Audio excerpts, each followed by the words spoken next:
how these things go. Our view is we'd rather be prepared and have more resources available than we ultimately need than kind of just hope for the best and end up with something that's more serious than what we hope for. So Kevin and his team mobilized everything.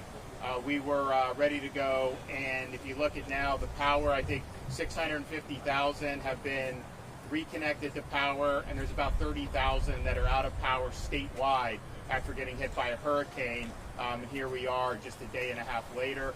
So that's really good.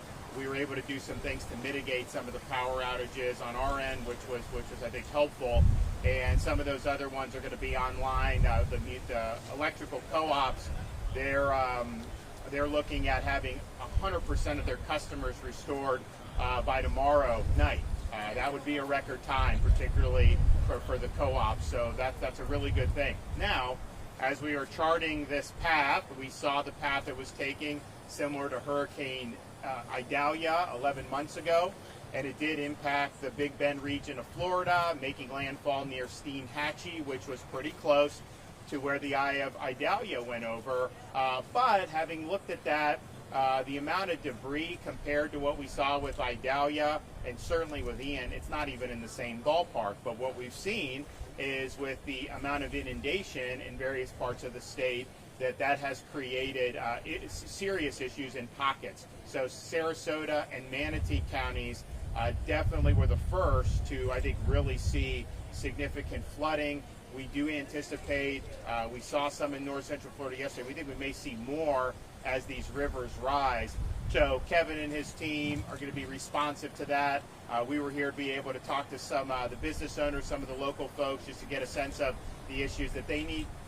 Probably going to be a need for some temporary housing, maybe a need, there's probably going to be a need for some business support. We've already unlocked our emergency business zero interest loan program, which is very liberal repayment options. We work with business owners on that because we understand how difficult it is. And so as more things come, we will do.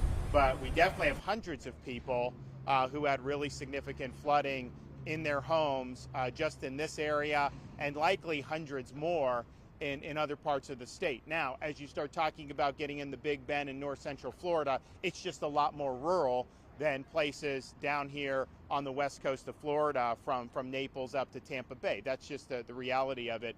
So but we are monitoring that, because we do think you're going to end up seeing probably some more flooding as that water, when southern Georgia gets dumped with water, I mean, it just physics, it's got to come down into Florida. There's not like we can do, like South Florida, we have the water management district. We have things we may be able to do. We can't do it. It's water coming from Georgia.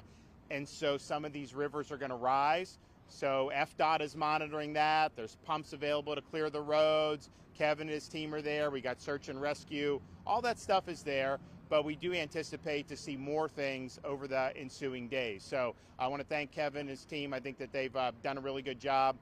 There is another storm brewing, but I don't think it's going to hit us. It may not even form, and if it does, it's going to probably go to the Yucatan Peninsula. But we are now getting in. As you get into that middle part of August, it's kind of like that mid-August to kind of early October.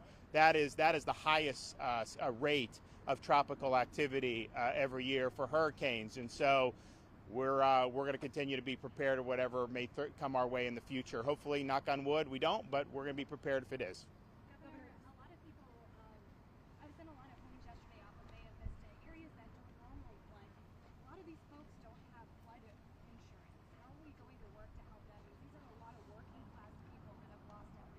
So Kevin and his team, as well as Hope Florida, we have a variety of resources available. Certainly housing in the meantime is going to be important. Some homes may be able to be rehabbed, some may not. I mean, it's a really sad thing. We're also working with FEMA to unlock additional resources, and so we've assumed, since I've been governor, we've assumed a more proactive role on a housing mission, both providing temporary trailers, which Kevin has available, that we purchased for Hurricane Ian.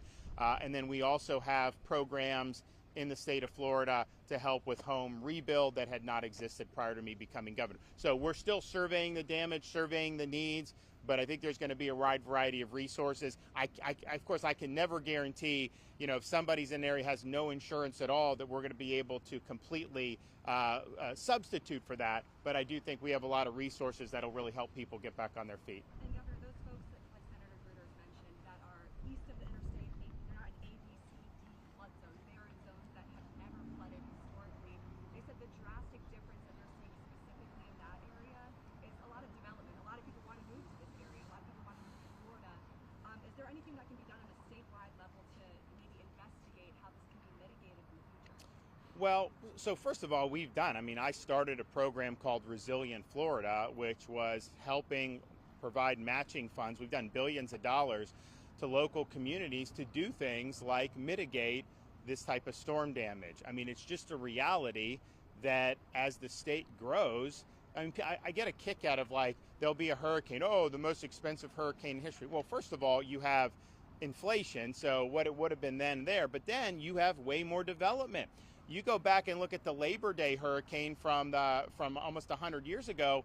If that had hit now, that would have done way more damage because there's way more things to be damaged. But what happens is, as you develop, and then some of the legacy development was done in ways that made it harder for some of these areas to drain. Like we were over in Fort Lauderdale a month or two ago when they had a lot of inundation, and it was just like the water had nowhere to go because of how these things were built. So Resilient Florida has put a lot of money into the kitty. There's absolutely things that local governments, counties, cities, local communities can do, and the state will be helpful with that because we do understand. Look, the way our country is right now, when you have something like what Waltz did in Minnesota, that's going to push people out of the state. It just is. Newsom in California pushes people out of the state. This is like the nicest state in our country. Historically, California people are leaving. New York people are leaving. Illinois, you see that. And so we are just a place people come to. And I'm not asking for people to move, but there's clearly a demand. And so our population has increased. And there's just challenges that are associated with that. But I'm glad that I was the one to spearhead Resilient Florida. I think it has made a difference already. But I think if you're looking at some of these areas where there has been development and that could create some risks, there are things you can do to mitigate it. And we're proud to have had a role in doing that. And in fact, you look at things from Hurricane Ian, areas, and not even apart from Resilient Florida, things that were done to mitigate, they fared so much better. It was really insignificant about what happened. Yes. Governor, you're here talking to business owners and what they're dealing with, and I heard you talking to the lady, very famous business here, Yoder's, and I was trying to listen to that conversation. I heard her say the word heartbreaking. Can you just share some of the stories you just heard and what they're asking and what can be done specifically for business? Well, first of all, you got the businesses, but then you also have people's homes, and on a business perspective, small businesses don't just grow on trees. Most small businesses fail. It's not easy to do. And so these are folks, particularly these family-owned businesses, they've poured their heart and soul into these endeavors. And many of them in this area have been very successful, which is not something that's guaranteed at all. In fact, the odds are usually against you. So, you work hard, you pour so much toil, tears, and sweat into an enterprise, and then to have it taken based on a hurricane is something that really is a gut punch. And I'd say the same thing with people's private homes. Yes, people want the security, you want to know you have a nice home, all that, and that's important. But when people lose mementos, when they lose pictures, when they lose things that you really can't replace, because at the end of the day, you can rebuild a home, you can buy a new sofa, but are you going to be able to replace those photos from 30 years ago, those family photos, other things that are really important? Those things are irreplaceable, and so that creates, I think, some angst and a disappointment that is not just about dollars and cents. And so we've seen that in other storms. We're seeing it here. It's a more concentrated harm that's been done. There were a lot of areas that were fine, but you are seeing that in pockets throughout the state. And so these are trying circumstances. But I think the good thing about here is you have a community that will rally to help folks. You have businesses that will rally, the nonprofits, and then of course for what we have resources at the state level, whether it's Hope Florida, whether it's DEM, whether it's our other agencies. We want to be helpful, and we will be helpful. What's your message to the residents who lost their homes or the business owners who lost their businesses, may not know where to turn right now, or may just be waiting for that help on the way? What's your message to them? So if you go to Florida Disaster website, they will have resources that are available. Now, this is ongoing because we're trying to get approved for more resources from the federal government. I don't know whether we will get it or not. I think we should, of course, and I'm going to ask for whatever help that's available for people to be able to do. We also have a point of distribution in Mayaca. And so that is, it's food, water, but they also has the Hope bus there today, or will it be? It will be coming. Yeah. But it's not there today. So we have the Hope Florida bus. We have Citizens Insurance. I'm not sure how much wind damage was done in this storm, but that's there. You have DBPR. You have Children and Families. Publix was there in Taylor County yesterday. Food vendors helping with people to do that. So we do have a footprint in the Sarasota, Bradenton area with this point of distribution. Now, I would also say those points of distribution are really important when there's a long closure of activity. The big box stores are open, Publix open, all that's open. So in terms of that there is going to be all those services available in the normal course of business, but certainly on some of the programs, we have an ability to do that. But the Florida Disaster website really has a lot of things, and we will be adding, hopefully, if we get approval from FEMA. You want to address any of that? So, thank you, Governor. So again, as the governor said, there's a lot of resources, and we're trying to combine all of those things into a couple of locations: FloridaDisaster.org, local relief app, and other sponsoring individuals. Like again, he's talked about the big box stores that continue to shoot people in our direction, if you will. So Home Depot, Lowe's, Walmart, Amazon, they're all helping us out. And again, we're trying to consolidate all of those resources into the FloridaDisaster.org, local relief app, things like that. So we're going to continue to do that and try to make it as easy as possible. When we do get, you're going to see coming to Sarasota Manatee something that we refer to as a multi-agency resource center. That will be coming. And again, that's a one-stop shop, if you will, for all the things that the governor already mentioned. If we do get that disaster declaration from FEMA, which is going to go up to them today, then we will combine them into that same multi-agency resource center, and then it will become what's referred to as a disaster recovery center. At that point, it moves more from a state-ran facility to a federally ran facility because of the federal government's involvement in that. So those are things that are coming down the pipe very, very quickly. And if you look, I mean, the pods that were set up, the standard on pods was, the hurricane plan is like, have 5 days of food and non-perishable food, water, batteries, whatever you need, and then all this stuff would have time to get there. We had a pod set up the next day after the storm. I mean, so that's even better. Ian, I think, was a day and a half. This was literally the next morning. These pods are up. So this is a very quick response, and we appreciate them doing that. Governor, you mentioned your Resilient Florida program. We're in the middle of hurricane season. I know it was a massive storm, but when can we expect some improvements? You know, we're seeing water in neighborhoods that haven't flooded in 30 years. Well, we've already distributed a lot of resources, and so I'm not exactly sure what's been requested from this area, but we have distributed, I think, a couple $2 billion over the last 3 years, and that's paired with what the local communities are doing. So if we send somebody 20 million, that means they got 20 million there and are able to do. So that's there to help. But it's also the case, you know, look, you don't have to wait on Resilient Florida. I mean, you know, you have local communities that are growing, that are doing well financially.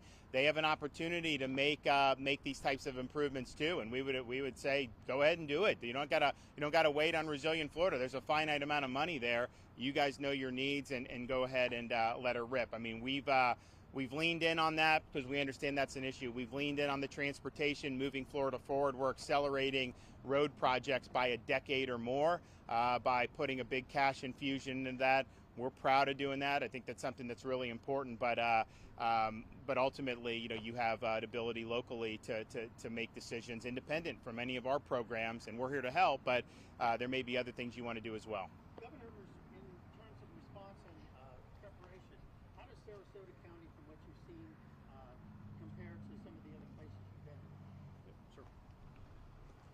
So I've said this time and time again. Florida leads the way, not only at the state level, but also at the local level. And I know that specifically Sarasota Emergency Management Director Ed McCrane retired after several years, probably several decades of being involved here at Sarasota. Now Sandra Tafumine has led the way here over the last few months for Sarasota County. Again, she is doing a remarkable job here. Sarasota has been very, very quick to respond to their disaster, and they continue to work with us on a day-to-day basis. I probably talk to Sandra 2 or 3 times a day. Same thing for this viewing area. We've seen the same response out of Manatee County. So again, the things that you're seeing up more in the physically constrained areas that have much fewer resources versus the ones here in Sarasota and Manatee, they're not completely self-reliant, but they are much more reliant than our physically constrained counties to the north. So they're doing a remarkable job. They're very, very quick to what's going on. They're out doing those damage assessments, which typically take 3 to 5 days to do. And as of yesterday, Sandra reported that the county was already over 50% 1 day after the disaster. So they're doing a remarkable job. Let me just also put in a plug. I mean, we're here at Philippi Creek Oyster Bar. They're going to be open tomorrow for lunch. I know they're trying to work on some power to fix that. Not that the power's on everywhere, but just that one of the hookups. So come out and give it a whirl. I know they've got really good stuff, and it'll help them get back on their feet. So that'll be open tomorrow for lunch and beyond. Governor, you said that the state is accelerating some of these infrastructure projects because of what we're seeing in this area, a lot of people wanting to move here. Do you think on the county level, you said they can do what they want, but do you think we need to be decelerating the rate that we are building out east? Well, look, those are, different communities are able to approach that in Florida differently. So you look at places like Martin County, they don't like homes. Like, it's very tough. Like, you can build golf courses till kingdom come. They've got probably 10 golf courses that have either been built or will be built within the last 2 years. I mean, it's incredible the amount of clubs that are being built, but they just don't like that. There's other places that lean into more residential. So those are decisions that communities can come to on a local level. It's not really for us. I mean, we couldn't do it. Our state's way too diverse for us to have a policy on that anyways. It's just what is in north central Florida is not the same as what's in Key West, right? What's in Fort Lauderdale is not the same as what's in Polk County. So that's just the reality of it. So that'll be something that's local. Well, we're going to be heading up to North Florida to Live Oak. Kevin and his team are ready. We understand. We knew that these would be issues, but it was great to hear from folks in the community about what the needs are. We're hoping that we get that approval from FEMA. That will unlock more resources for individuals. But we also have taken the lead in Florida on kind of taking some of this matter into our own hands. So we do have an availability for the housing. We have trailers. Kevin's going to work that up, see what the needs are. My view would be, it's like, if you're going to rehab your home, it's going to take you 6 months to do that. I'd rather just have a nice trailer on my property and be able to tend to it rather than be somewhere else. Not everyone agrees with that, but I think a lot of people agree with it. So we saw the need for that, and we've wanted to go full steam ahead for it. And we may unlock other programs as well to help with the rebuild of the homes. Look, I mean, when you do a home and they ask you, do you want flood insurance?